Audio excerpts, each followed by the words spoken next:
Welcome to Ranger Reviews, a web series where we look at episodes of the TV show Power Rangers and then discuss them. Today we're exploring the 14th episode of Mighty Morphin Power Rangers titled Foul Play in the Sky. We start on a tarmac in Angel Grove where Kimberly is on a payphone with Trini telling her that she has a huge boner about getting to go flying with her Uncle Steve. Why? Who knows? I mean, seriously, the Zord she pilots on the daily is a flying machine. Oh well.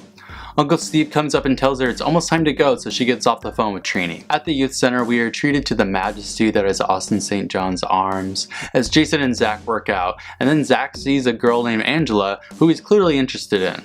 So much so that he just leers at her and then decides to talk about how to pick up a girl by acting out all of his words in front of her. She tells him to buzz off, and it's nice to see that one of the Rangers is not great at everything. Rita is watching Kimberly, and she decides to turn this plot up to fucking 1000 by deciding that she's going to roofie Kim's uncle while they're in the air so that they crash. Yeah. Then she tells Goldar to send down the Snizzard monster as soon as Kimberly's bloody limbs are scattered across Angel Grove. Squad appears next to a can of soda that Uncle Steve was drinking out of, and he drops some sleeping potion into it and just disappears.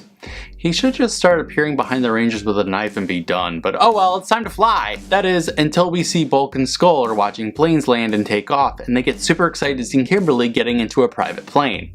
They use this opportunity to ask for a ride too, and much to Kimberly's frustration, her Uncle Steve says that they're more than welcome. They take off and Kimberly looks out at all the stock footage establishing shots that we've seen before below, and things get weird. She starts to think/reminisce about some adventures as a Power Rangers in relation to the place that they're seeing, and clips from previous episodes get plopped in. Before Kimberly can really get into it though, her Uncle Steve is starting to fall asleep and this plane is going down. Finzer catches wind that the plan is working out, so he creates a Snizzard monster, who is voiced by none other than Bryan Cranston. That's all for now because Bulk and Skull are screaming their heads off in the back of the plane and Kimberly is screaming back telling them to shut up.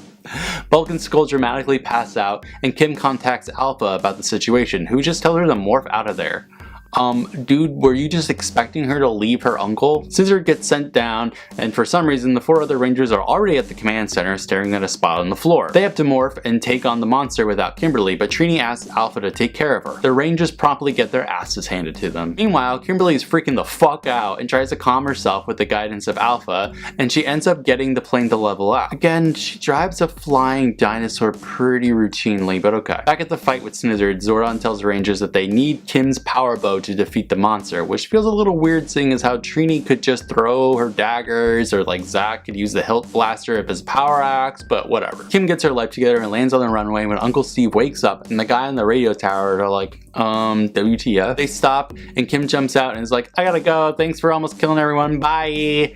She runs behind some bushes and morphs. Of course, she shows up, uses her power bow against some putties, and then takes out Snizzard altogether. Into that threat. We end the episode at the youth center where Kimberly is gushing to a hunk about how she totally didn't die today by flying a plane. And you think that you wouldn't do that in a town with a giant pterodactyl Zord, but okay. But then Zach messes up and knocks into Angela, who spills milkshakes over Bulk and Skull.